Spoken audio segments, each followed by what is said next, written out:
I have absolutely no idea what I'm doing. He's got it!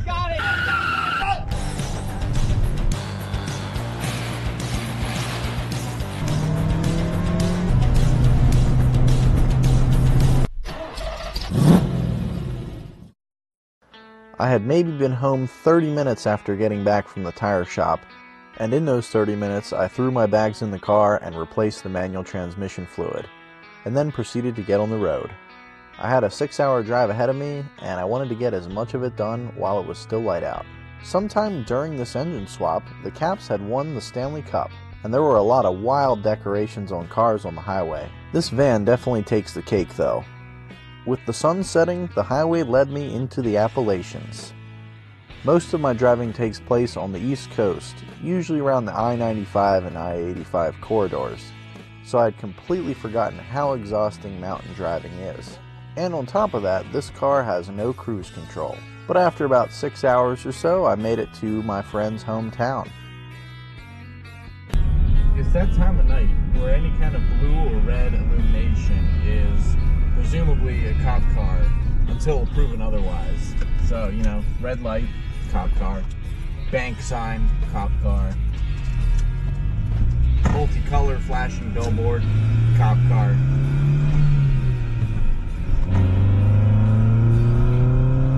RV on the side of the road with lots of reflectors, cop car. Just a short drive later and I was at the house, and there's the Dodge Shadow. I really wanted to dig in and start looking under the hood at that car, but it was now 2 a.m. and that drive had beat me up, so we all decided to call it a night. The following day we got off to a slow start. It was a little drizzly out, so we knew that the drag strip would be closed. And while we could still autocross, we still had plenty of time to get there before the event ended. So we stopped by an abandoned school's dollar sale, which caught our eye just down the street from Ryan's house. Anything that was not attached to the building was being sold for $1. And while a lot of it was just junky school furniture, there was actually some really useful stuff in there. The TV carts would have been great for moving tools and parts around in the garage. But anyways, just like look how eerie this place is. Like how is that not gonna traumatize children? Like look at this face. All right, let me get back on track here. About an hour's drive later, we made it to the track, but the ground was still a little damp from earlier. But that wasn't going to stop us from having a good time. Because monster trucks.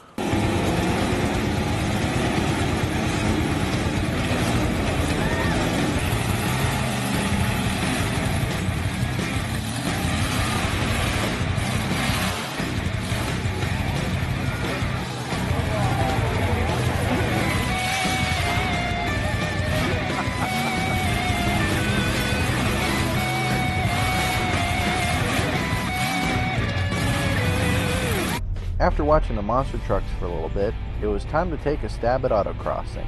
Now I had been practicing a lot in Forza Motorsports with a Logitech racing wheel. And while you can get a very realistic simulation experience from the comfort of your living room, there's two main factors that are not present in such a simulation. The first is the lack of motion. Because you are stationary, you cannot feel how the car is handling like it does in real life. The second thing is that in the simulation, you are not in danger, so there is no fear. In real life, while autocross is actually very safe, there is the element of fear, which causes adrenaline, which gets your heart going. Things on the car can break or fail, so it's a lot more intense of an experience than a simulation. And unlike the video game, you can pretty much race whatever you want and modify it however you want to make more power. And we'll talk more about this car in a few minutes, but right now, it is race prep time. So you'll throw that in the trunk, throw that in the trunk, that in the trunk. I should probably secure all loose items. I have absolutely no idea what I'm doing. First time autocrossing ever. Waiting in line several minutes for about a 30-second run after making a 6-hour drive. see best of 3, see what the best time I can get is. By the time Ryan pulled away for his run, my adrenaline was really pumping. I read a lot about autocross before I drove out here, but you really feel the pressure when there's hundreds of people watching you do your first run. But here goes nothing.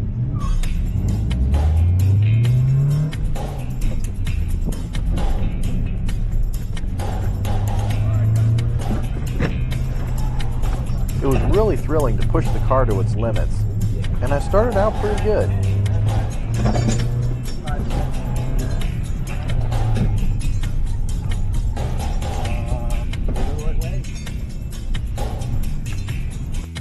I think I got that mixed up. I think I got lost. Yes, sir. They'll be headed. I got lost as You got lost. I completely lost track of where I was going. The back of it is Yeah. really hard. That's really confusing. 16, baby.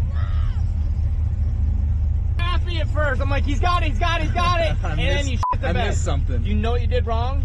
I missed So you did awesome. In, out, all the way down. You missed that left-hand circle. So what you did is you came across diagonal and just kept going on to the other side of the parking lot. So finish the left side first. Just So go left to right. yeah. So you go around that circle, left, come in, then you come down. Okay. Cool. I think I got it. All right, man. So it's like the slalom, then it's like a right, left, then a long right, I think.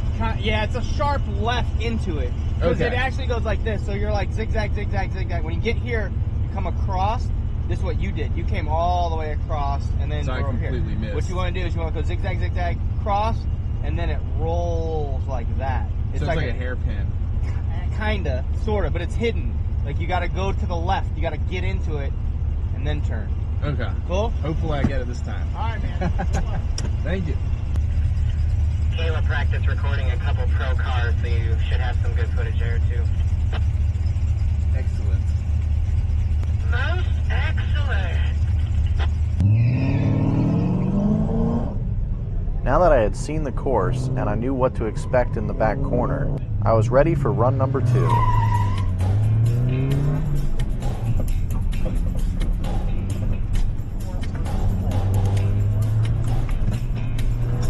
This time I ended up running slightly slower so I could avoid making the same mistake. But I guess like they say, slow and steady wins the race.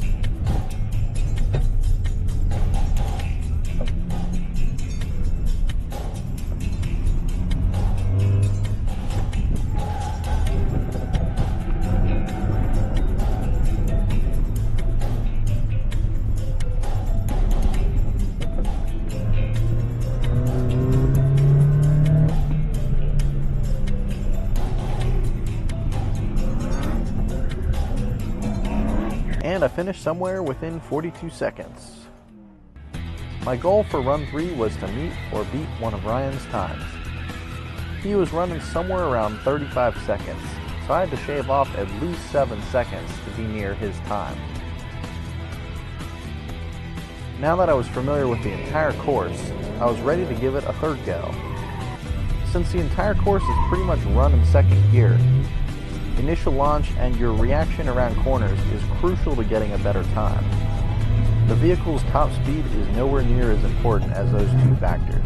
However, acceleration out of corners can absolutely shave off some time as well.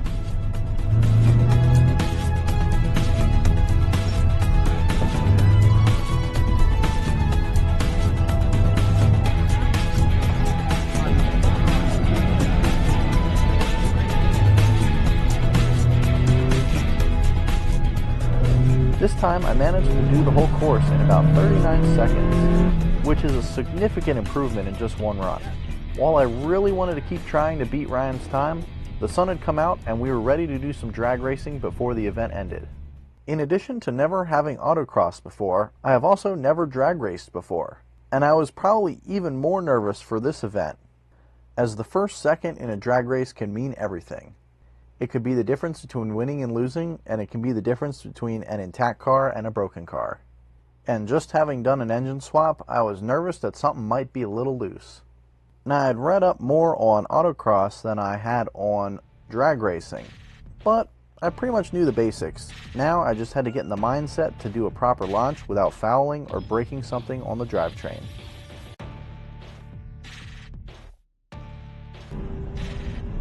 And I also had to figure out how to stage my car. I knew that you had to pull up to a certain line, but I was trying to figure out where that line was. And as you can see, I found it right before this guy came up to help me. And in a blink of an eye, the lights started counting down and I was off.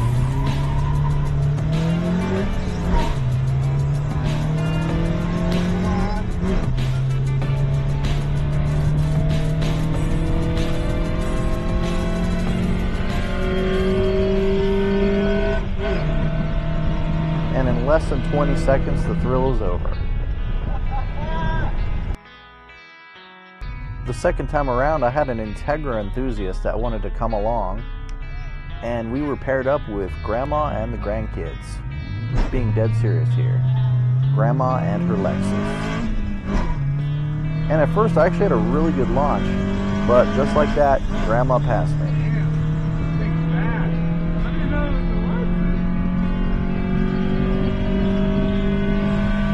Now, on both runs, I ran mid to high 17s. And I had read online that these cars should do mid to high 15s, so I was a little frustrated. Ryan and I later found out that I had set the timing incorrectly and the engine was firing past top dead center. To properly set the timing, you have to put the computer in service mode using a metal jumper inside the passenger compartment. If you don't do this, the computer will keep making counter adjustments to the adjustments that you make, which in my case actually made the timing worse. Once we made this adjustment, the torque band maxed out at like 6,000 or 7,000 RPM instead of around 4,000 RPM. So this entire time, the entire drive up here, I had been running the engine inefficiently, and my track time suffered as a result, although I did get an amazing reaction time for my first drag race ever.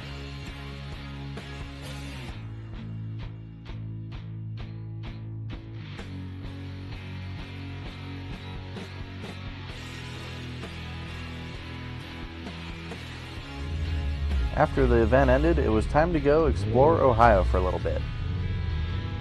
Unfortunately, my GoPro battery died before I could get any scenic shots. But somewhere along the way, we stopped at a Swenson's, which is like an Ohioan Sonic.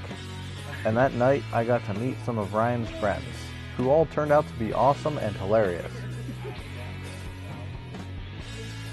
The following day, I had to return home at some point, but not before first getting some Skyline chili and checking out Ryan's Dodge Shadow.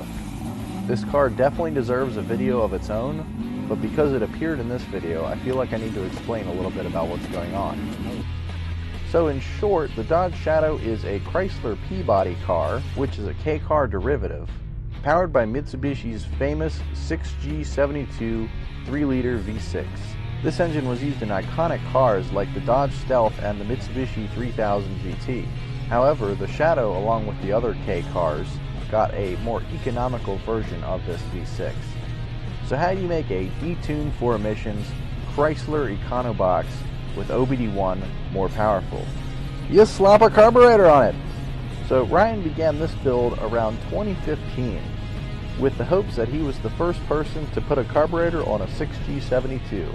Unfortunately for him, around the same time, a Roadkill article was published about a Lemons team that used a carburetor to keep their 6G72 powered Plymouth Sundance in the race. This didn't discourage Ryan very much though. The race team's modification was more of a quick fix, where he was going more the fabrication and custom fitment route. Since the ignition timing is computer controlled with the fuel injection in these cars, he and his neighbor, who happens to be a machinist, fabricated a custom distributor that advances mechanically. The upper half of the intake plenum is also fabricated, since the factory intake is somewhat restrictive. There's also some weird quirks with the electrical components of this car. For example, for some reason, the factory speedometer uses a reference from the distributor to display the car's speed and increment the odometer accordingly. Since that electronically interfaced distributor was removed for the mechanical one, those values are no longer obtainable. This is also the case with the factory tachometer. Aside from these quirks, there aren't really too many more issues with this build. An obvious issue is that the carburetor doesn't fit under the hood. Well, that's okay because it looks badass, let's be real here.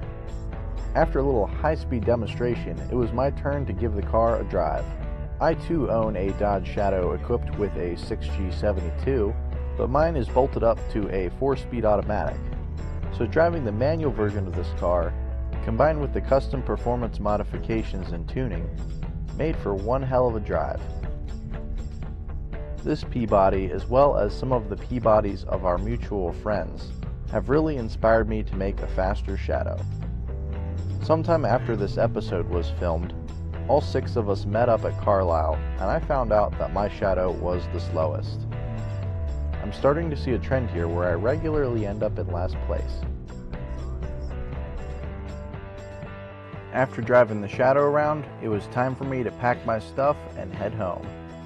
I was so happy to have been able to race my car in a couple different racing environments, as well as compete with a couple of my friends. So you might be asking, what was the bottom line to get this car race ready? Well, let's take a look.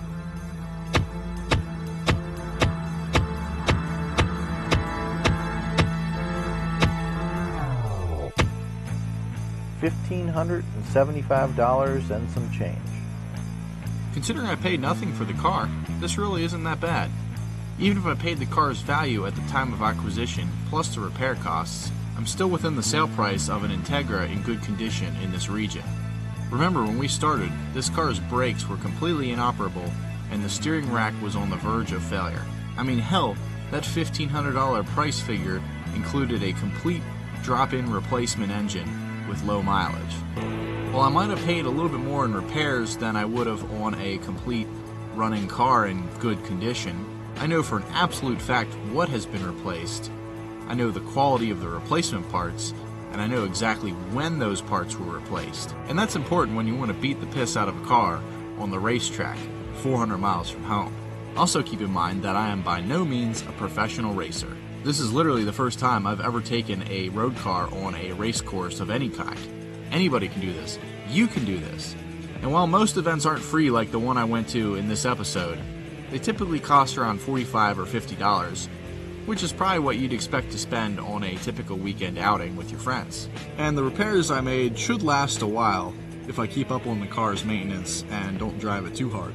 So I shouldn't expect to spend $1,500 next season to keep the car running optimally. Might have to spend $300 or $400 here or there. I know the car's probably going to need new suspension at some point. I've been having some issues with it at some other autocross events, which I'll probably post soon as well. Real quick, I want to give a huge shout out to everyone who's watched through this series, or anyone who's subscribed or given me feedback on my videos in either the form of comments, or even a PM, or just liking or sharing the content. Viewer engagement means a lot to us. It really allows us to see what you guys like to watch and what you didn't like, and make improvements for future episodes. This series especially has been really successful. I know these cars are really popular, but I didn't really expect this small channel to really take off in the first few months as it did. So I want to thank those of you who have subscribed so far. And if you aren't subscribed yet and you want to see what we're going to do with this car next, be sure to hit that subscribe button, because we are nowhere near done with this car yet.